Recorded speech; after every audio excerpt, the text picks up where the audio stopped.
Hello and welcome to David B Recommends, and this is David B coming with a new recommendation.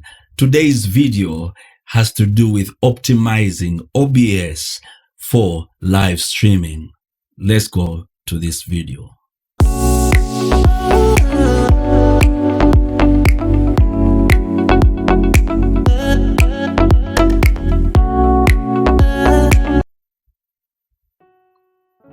So, as many of you know, that live streaming is a service that now everybody is going on and everybody is using so that they can reach out to their customers, the different customers. Some of them may be in a place of worship, some of them it's business, but many of us are using OBS, and you find that on using OBS, depending on the computer that you have, you find that OBS sometimes becomes overloaded because we have not optimized it to do live streaming. So today I'm going to show you 4 things that you are going to do with OBS and your computer so that you can optimize it for live streaming. So let's go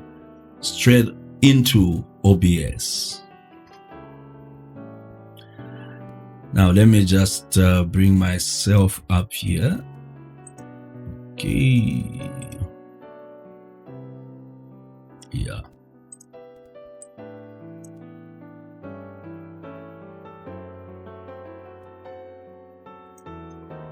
So here we are in OBS, and I'm going to show you a few things that you can do to optimize OBS. The first thing that I recommend is that you need to simplify your webcam dimensions. What I mean is this: I'm using 2 webcams today. The first one is this full HD webcam that can go up to 1920 by 1080p, and I'm using my Toshiba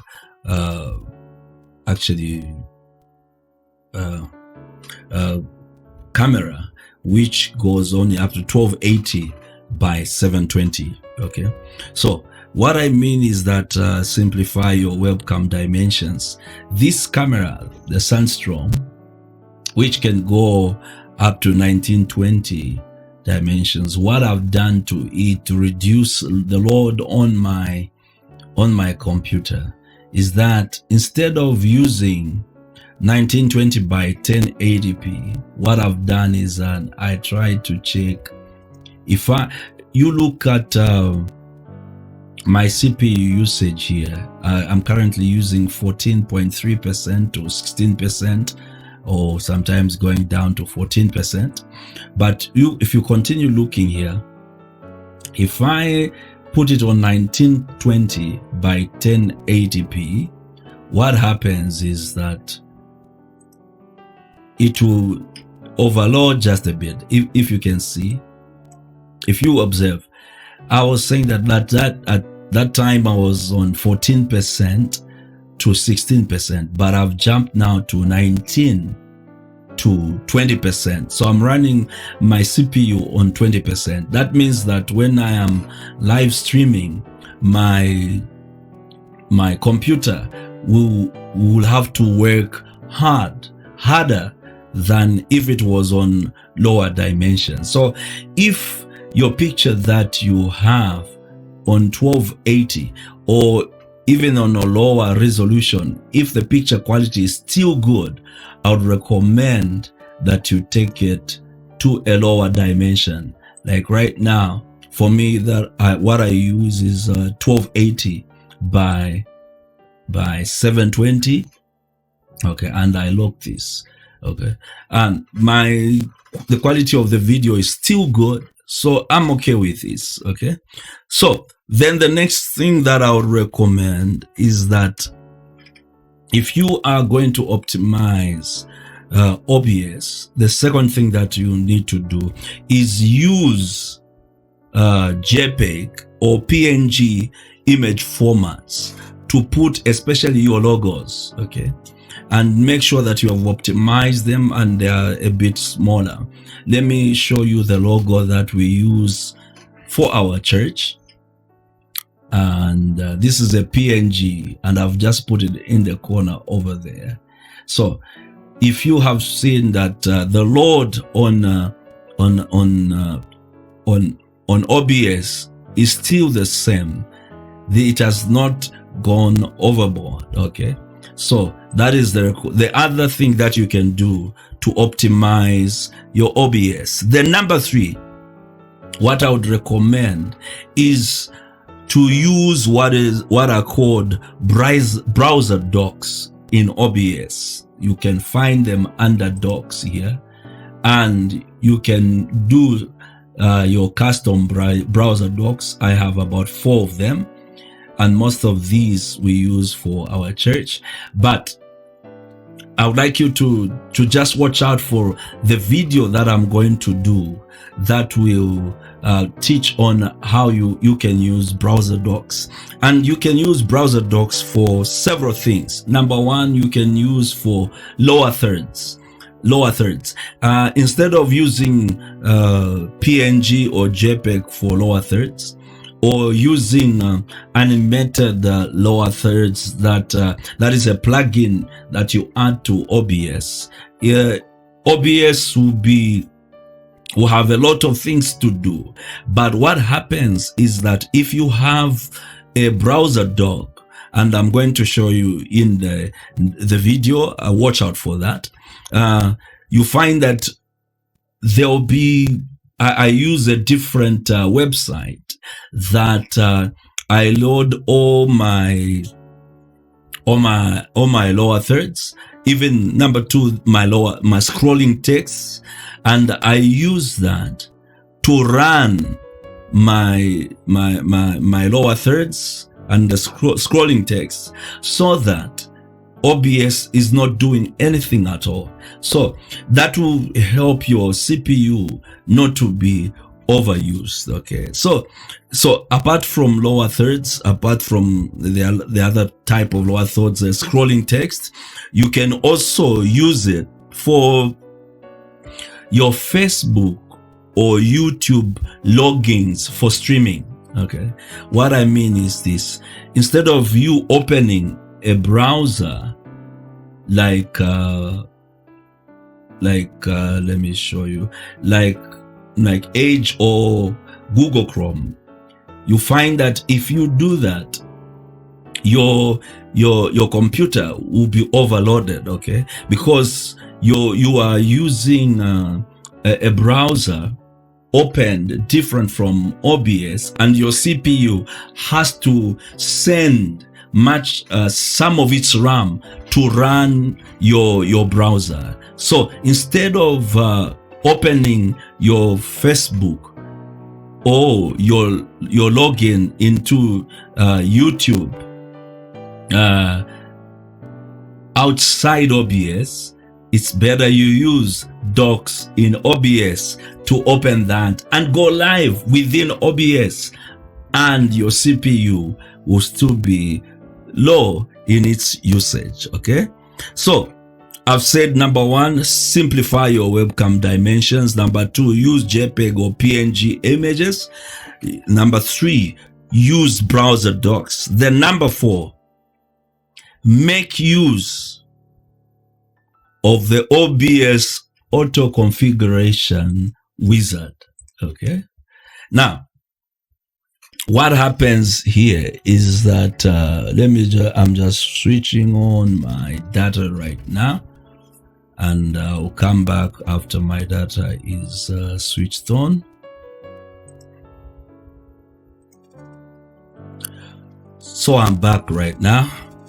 So I was saying that make use of the OBS auto configuration wizard, okay? Now, OBS has this tool. You know, some time back I used to have a bit of difficulty to stream, because I would have optimized my OBS using the keys that I've shown you. But sometimes I would find that the system will still be too slow. I would have dropped frames, many of them. So one day I just said, let me use auto configuration wizard, and I did it. And some of the options there is that optimize for streaming, recording is secondary. That's what I put it on, and I put my base canvas as according to what I've done in the settings, and then I just said next, and I put in my service, which you should have put in your settings, and I say prefer hardware encoding, estimate bitrate with bandwidth test. May take a few minutes, okay? And so I go on, and OBS begins to make a test of my. Now here, what I needed to do is that let me bring my. This is what I'll come and I'll show you in my docs when I do the video on docs. So this is what I have done, is that I've put going live on Facebook in my system, okay? And so all I do is that I press on go live. Okay. So I do the same.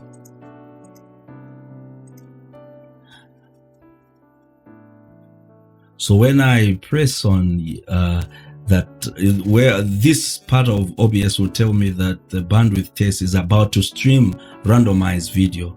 So I just say yes. And then OBS will go looking at my stream key, looking at my internet speed, looking at my dimensions of the video. So it will come up with conclusions of what I need to do, and it tells me that the program has determined that these estimated settings are ideal for you on Facebook Live. The default server, the bitrate it would put on 482, the hardware it would automatically use streaming encoder hardware AMD. I have my AMD graphics card. Then recording quality, it's the same as stream. Then the base canvas, it has told me 1280 by 720 is good for me. Output scaled resolution is 640 by 360. Now this is, and the frame rate per second is 30 frames per second. Okay. Now this test is depending on the internet speed, okay, for where I am based. And so if I see that this is what OBS has recommended to me, I go and I just say apply the settings. Now what I do, after I've done this, is that go to my settings. Okay, I go to my settings. Okay, I go to my settings and I look at my output for my settings.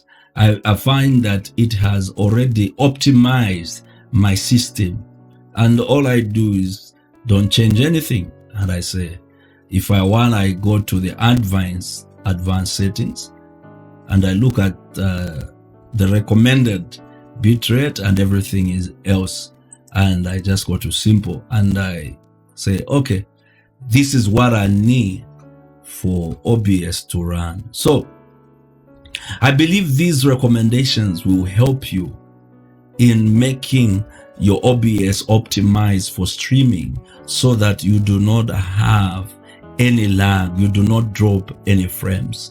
If you have any questions that you would like to ask me, or if you have any concerns that you would like to point out, please feel free and write in the comments below.